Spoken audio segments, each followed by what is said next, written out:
One passenger got off the ship early. He said he had a bad feeling, that the ship felt wrong. His friends laughed at him, called him superstitious. He got off anyway. 24 hours later, the SS Waratah disappeared from the face of the earth. 211 people, a brand new ship, and then nothing. No wreckage, no bodies, no distress signal, no final message. Just a ship that was there and then was not. In 115 years of searching, nobody has ever found her. The SS Waratah was not old, not worn out, not some creaking rust bucket held together with prayers and rope. She was brand new. Built in Glasgow, Scotland in 1908, just 1 year before she vanished. Built for the Blue Anchor Line, a prestigious British shipping company running passengers between England, South Africa, and Australia. 500 feet long, nearly 10,000 tons, 8 watertight compartments, modern in every way.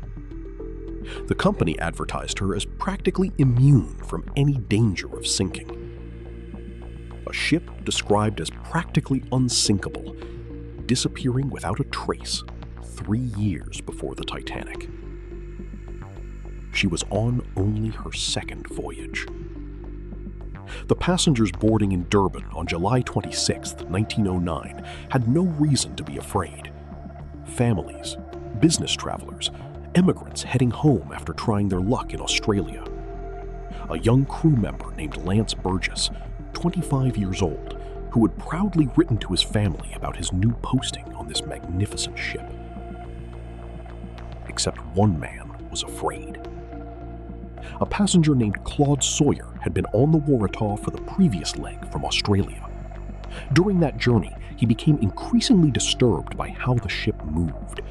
She rolled differently, recovered from waves too slowly, felt, to his experienced instincts, unstable.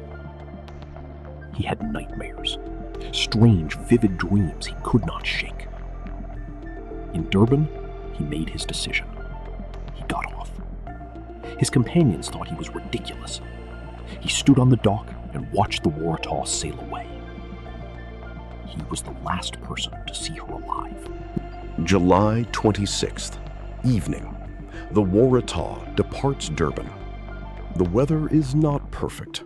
A storm building somewhere to the south, but nothing that should trouble a modern 10,000-ton vessel.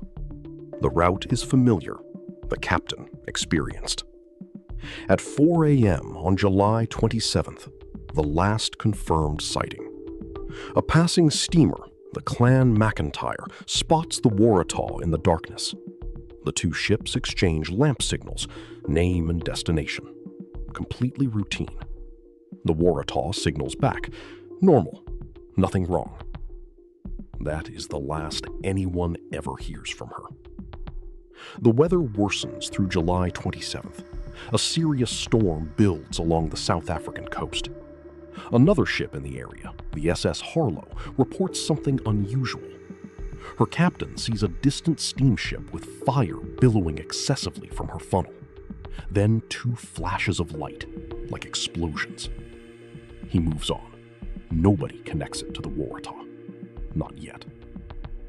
July 29th. The Waratah is due in Cape Town. She does not arrive. Search vessels go out immediately. Days pass, then weeks, then months. 3 months of searching across hundreds of miles of coastline and open ocean. Nothing. Not a lifeboat, not a life jacket, not a single piece of wood with the name Waratah. 211 people, a 500-foot ship, gone as completely as if the ocean had swallowed her whole and closed over her without leaving a ripple. The world cannot accept it. A court of inquiry sits in London for 14 months. Every witness examined, every theory explored. Claude Sawyer, the man who got off, gives his testimony. He describes the ship's unusual rolling, her sluggish recovery from waves, her behavior that alarmed his instincts. Other sailors agree.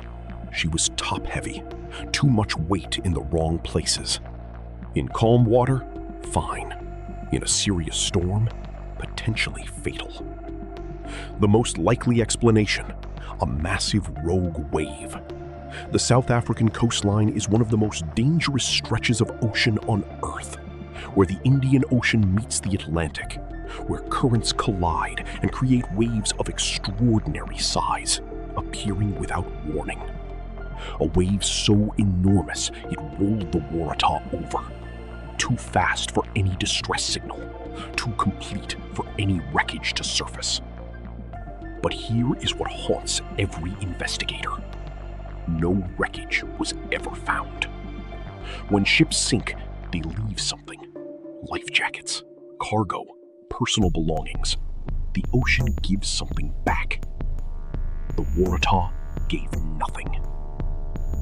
For 115 years, expeditions have searched. Sonar equipment, deep-sea technology, modern instruments that can find objects on the ocean floor with astonishing precision. In 1999, a wreck was located off the South African coast. Divers went down. It was not her. She is still out there, somewhere, holding 211 names in the dark.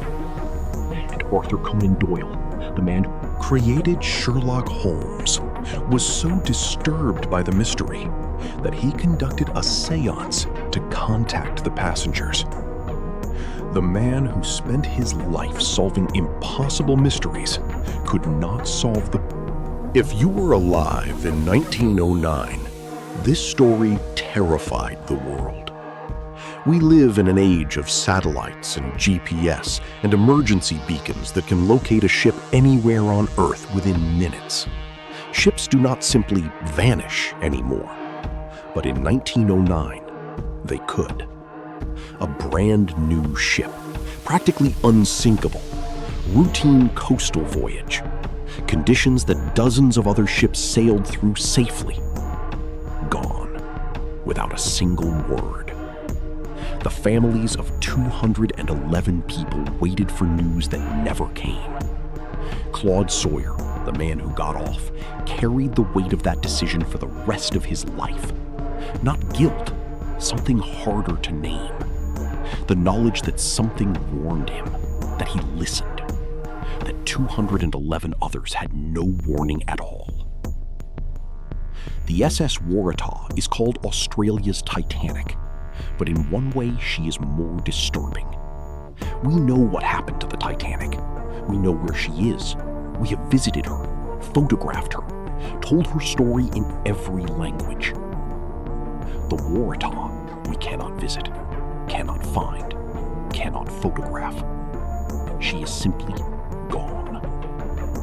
Somewhere in the Indian Ocean, in water too deep and dark for anyone to reach, still keeping every secret she took with her on July 27th, 1909.